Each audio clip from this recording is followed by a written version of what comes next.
आप देख रहे हैं स्टेट टुडे न्यूज। मैं हूं आपके साथ हर्षिता। आइए करते हैं कुछ खास खबरों से शुरुआत।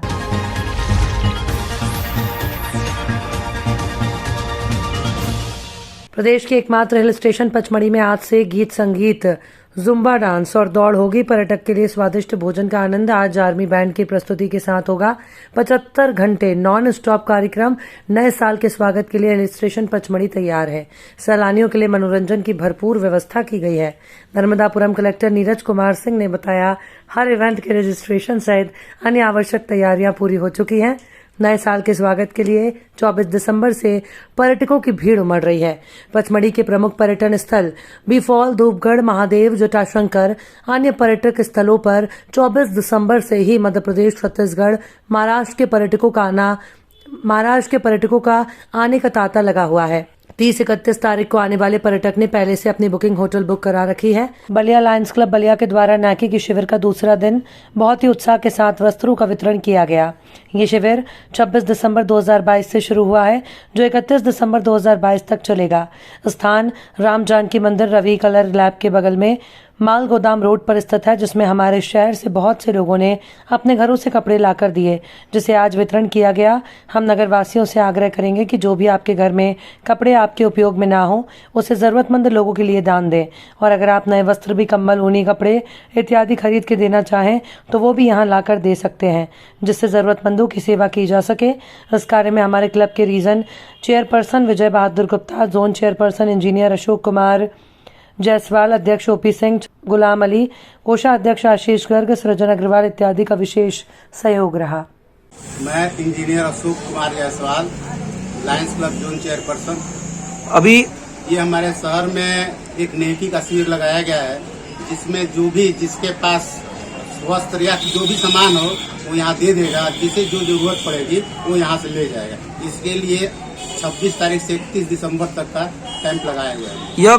यह मेन उद्देश्य है कि जितने भी हमारे गरीब है, जिनके पास कपड़े नहीं है, जो इधर उधर घूम रहे हैं, उनको कैसे मिले, इसलिए निःशुल्क लगा दे। वो अपने आप आए यहाँ पर लेके चले जाए। मेरा नाम आशीष कुमार गर्ग है, मैं क्लब का ट्रेजरर हूँ। कहाँ से आप लोग का आइडिया है? हम लोग के क्लब के द्वारा उस शिविर लगाया गया है और सबके मन में ये विचार आया था कि ये शिविर लगा के जितने लोग निवस्त्र हैं उनको वस्त्र प्रदान किया जाए और निःशुल्क में दिया जाए। ये कब तक चलेगा? 31 तारीख तक ही चलेगा।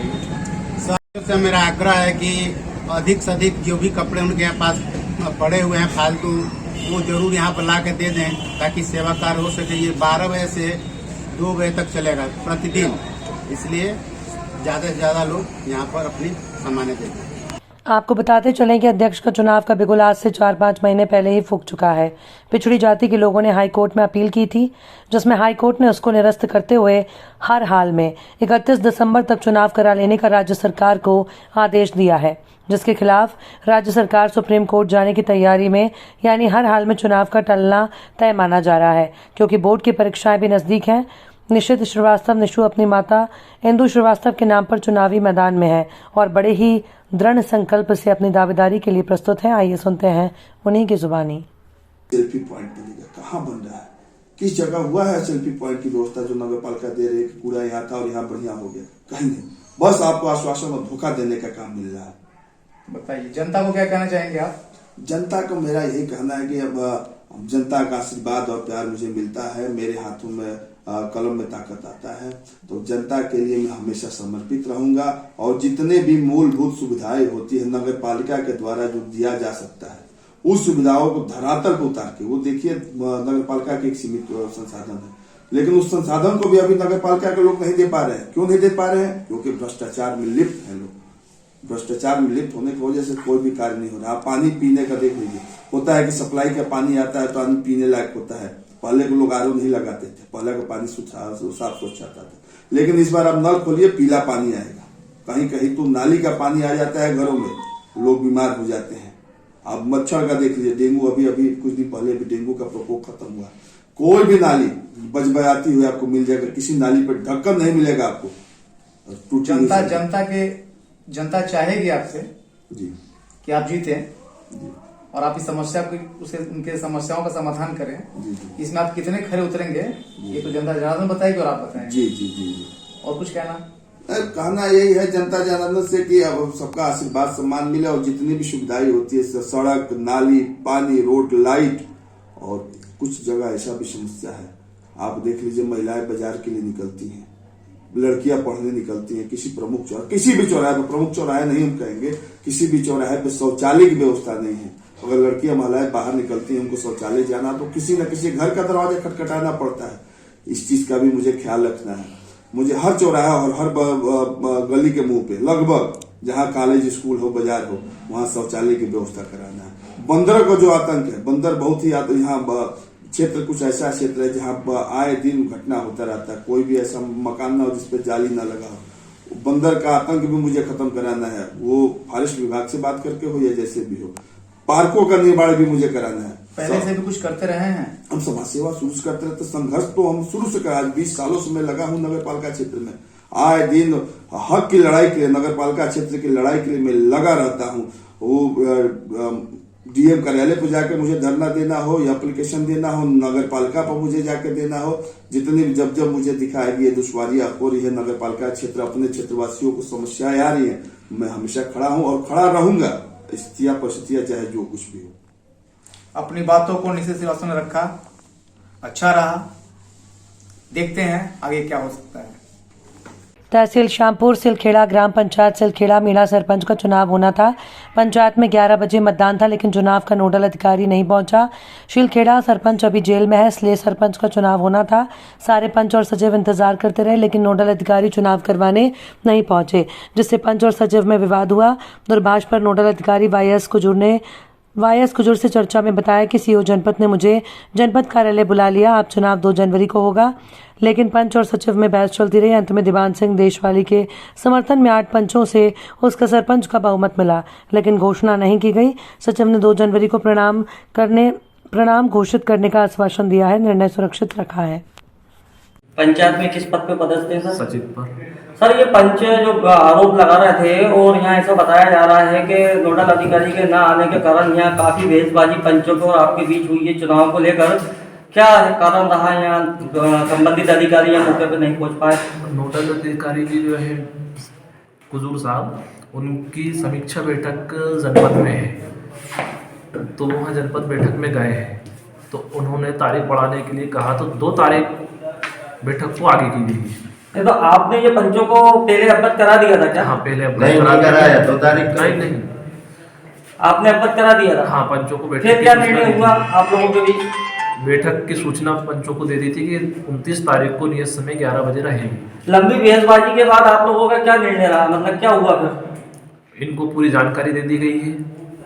उसमें सामान्य वर्ग से जो था, तो पंच सामान्य वर्ग से कोई भी बन सकता है। निर्णय क्या निकला आपका आज? क्या चुनाव हो पाए हैं, संपन्न के पोस्टपोन्ड हो गए? प्रोसीडिंग कर दी है बैठक, 2 तारीख को वापस पुनः रखी गई है। और इसमें जो है दीवान सिंह जी, उनने उनके 8 पंचों के साथ बहुमत पेश किया था। तो क्या निर्णय निकला उसका?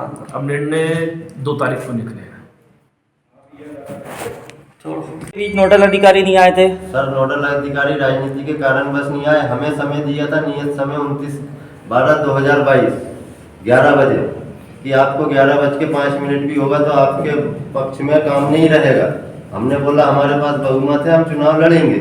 मेरे पास 8 मेंबर हैं, 8 मेंबरों के साथ मैंने सेक्रेटरी साहब शैलेंद्र सोलंकी जी को बहुमत सिद्ध किया है। निर्णय क्या निकला? इतनी बहसबाजी के बाद, इतना हाईलाइट मामला होने के बाद क्या निर्णय निकला? मुझे निर्णय ये दिया गया सेक्रेटरी साहब के द्वारा कि आपको अगली 2 तारीख दिन सोमवार 2023 को बढ़ाया है, तो उसमें हमारे पंचों को लाने की आवश्यकता नहीं है, सिर्फ आप अकेले आओगे और नोडल अधिकारी आएगा और जीत का प्रमाण पत्र देगा। मतलब ये निर्णय आपका हो चुका है कि ये चुनाव यहाँ संपन्न हो गए हैं, 2 तारीख को आपको प्रमाण पत्र जीत का दे दिया जाएगा? जीत का दे दिया जाएगा, ये सेक्रेटरी शैलेंद्र सोलंकी द्वारा दिया गया और सभी पंचगण उपस्थित थे। अद्भुत है। खबर बलिया जनपद के रेलवे स्टेशन की है, जहां पूर्वोत्तर रेलवे वाराणसी मंडल के जीएम चंद्रवीर रमन ने बृहस्पतिवार की दोपहर तकरीबन 1 बजे स्टेशन अधीक्षक संजय सिंह और आरपीएफ और जीआरपी के जवानों की मौजूदगी में रेलवे स्टेशन पर हो रहे विकास कार्यों का निरीक्षण किया और विकास कार्यों में तेजी लाने के कड़े निर्देश दिए। मीडिया से रूबरू होते हुए जीएम चंद्रवीर रमन ने बताया कि बहुत ही कम समय में रेलवे स्टेशन बलिया की दशा और दिशा में काफी बदलाव आएगा। जिसे देखते ही बनेगा। कहा कि रेलवे स्टेशन परिसर के माल गोदाम के पास एक सुंदर पार्क का भी निर्माण किया जाएगा और जहां छोटे छोटे बच्चे बड़े बुजुर्ग टहल सकें या फिर मनोरंजन प्राप्त कर सकें। आइए सुनाते हैं जीएम चंद्रवीर रमन की जुबानी क्या कुछ कहा, ध्यान से सुनिए।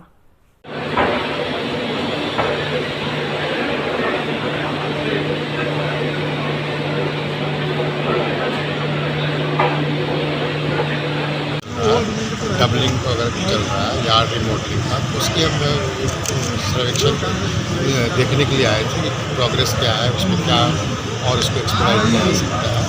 दूसरी बात, जैसे बलिया में माननीय सांसद सदस्य ने हमें कहा था कि यहाँ कुछ एक्स्ट्रा काम वगैरह करवाना है, इनके साथ बैठ के हमने डिस्कशन किया। जो कुछ हमारे यहाँ लोकल जोनल लेवल पर उस पर काम करेंगे। कुछ ऐसी चीज़ हैं कि जो मंत्रालय रेलवे बोर्ड जाएगा तो उस पर हमें पहले यहाँ से एग्जामिन करके वहाँ भेजेंगे। जैसे ही जो लोकल इनके था कि बलिया स्टेशन को और अच्छा बनाया जाए, तो हमारा एक इम्प्रूवमेंट वर्क चल रहा है, तो उनका हमने ब्रीफ इनको किया है कि इसको हम इम्प्रूव करेंगे। फिर ट्रेन का नामकरण का भी इन्होंने एक उठाया था, जो मंगल पांडे एक्सप्रेस लगाया जाए, तो उस पर भी हम लोग वो, चूँकि हम लोग के ये अधिकार क्षेत्र से बाहर है, बोर्ड से है, तो हम लोग बोर्ड पर अप्रोच करेंगे। किस ट्रेन का नाम बदला? ये था हम सफ़र का, तो वो हम लोग इसको बोर्ड लेवल पर जाँच होगी इसकी। और कुछ लोकल थे, जैसे यहाँ के अस्पताल का एक इनका था कि कुछ पार्क हमारा ज़मीन है उसमें हो सकता है, तो सबको हम पॉजिटिव वे में एग्जामिन करेंगे, जहाँ जहाँ फिजिबल है वहाँ।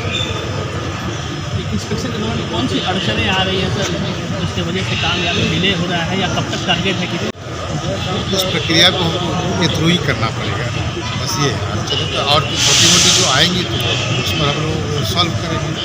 एक चीज़ देखने को मिला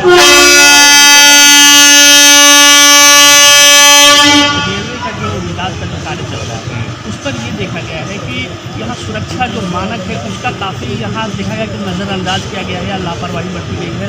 यहाँ देखा जा रहा है कि 20 LPG सिलेंडर जो घरेलू यूज के सिलेंडर है वो यहाँ रेलवे के फिचिट के काम में लगाया जा रहा है, और ये 20 सिलेंडर यहाँ LPG के सिलेंडर का इस तरह से गलत इस्तेमाल हो रहा है। ये कितना सही है? क्या रेलवे का मानक? ये मेरे नॉलेज में तो नहीं था, अभी आपने बताया तो इसको हम देखेंगे क्या उसका मानक है। क्या इस तरह के इस्तेमाल LPG सिलेंडर का इस्तेमाल इस तरह से हो सकता है?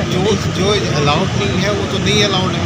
जो आप बता रहे हैं मेरे को इस जानकारी नहीं थी, वो इसको हम चेक करवाएंगे, अगर ऐसा है तो उसको जो अलाउड नहीं है तो इससे जाँच होगी सर? इस पर हम चेक करवाएंगे क्या हो रही है, अभी तक जानकारी नहीं है, और इस पर ऐसा है तो इसको सारा वीडियो है, कहे तो हम दिखा सकते हैं, इसको हम लोग जाँच करवाएंगे। Thank you sir. जनपद पंचायत खालवा की ग्राम पंचायत जामधाड़ में मनरेगा तहत हो रहा पुलिया निर्माण में अवैध पत्थरों का उपयोग और निम्न प्रकार की घटिया सामग्री का उपयोग किया जा रहा है। निर्माण कार्य में मापदंडों का उपयोग नहीं किया जा रहा। इंजीनियर का कहना है कि मेरे द्वारा कार्य का निरीक्षण किया गया है, पर फिर भी 20 तगड़ी गिट्टी, 15 तगड़ी डस्ट में 1 तगड़ी सीमेंट बालू रेत का तो पता ही नहीं। मनरेगा कार्य के आड़ में ग्राम पंचायत सचिव इंजीनियर के मिली भगत से लाखों का पुलिया हजारों रुपए में तैयार किया जा रहा है। मजदूरों का कहना है कि हमारा ठेकेदार बोलता है कि अंदर पत्थर डालो, अगर बाहर से कोई भी अधिकारी आए तो पत्थर डालना बंद कर देना। आखिर कब तक चलती रहेगी इस प्रकार की भ्रष्टाचारी? भागवत कथा में आज रुक्मणी जी का विवाह हुआ। रेडगांव हरदा जिले के टेमा गांव में चल रही संगीतमय भगवत कथा में आज पंडित श्री रमाकांत जी जोशी के मुखारविंद से भगवान श्री कृष्ण और माता रुक्मणी का विवाह की कथा का ग्राम और आसपास से आए ग्रामों के सैकड़ों श्रद्धालु भक्तों ने कथा का श्रवण किया। साथ ही भक्तों ने नाचते हुए आनंद लिया। ग्राम टेमा गांव में शर्मा परिवार के श्री हरिहर प्रसाद जी शर्मा के यहाँ पर साप्ताहिक भागवत कथा का आयोजन किया गया है, जिसमें आसपास के गांवों से कथा सुनने रोजाना सैकड़ों लोग पहुंच रहे हैं। वहीं आज भागवत कथा में पंडित श्री रमाकांत जोशी जी के द्वारा कथा में राधा जी उद्धव जी संवाद का भी रोचक कथा सुनाई गई।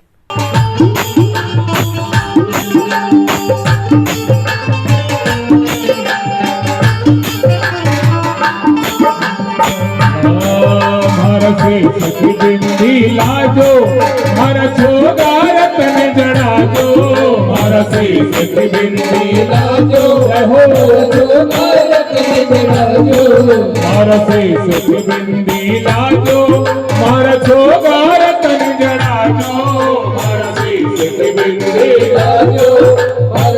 खबरों में फिलहाल इतना ही। और भी खबरों के अपडेट्स के लिए आप देखते रहिए स्टेट टुडे न्यूज़।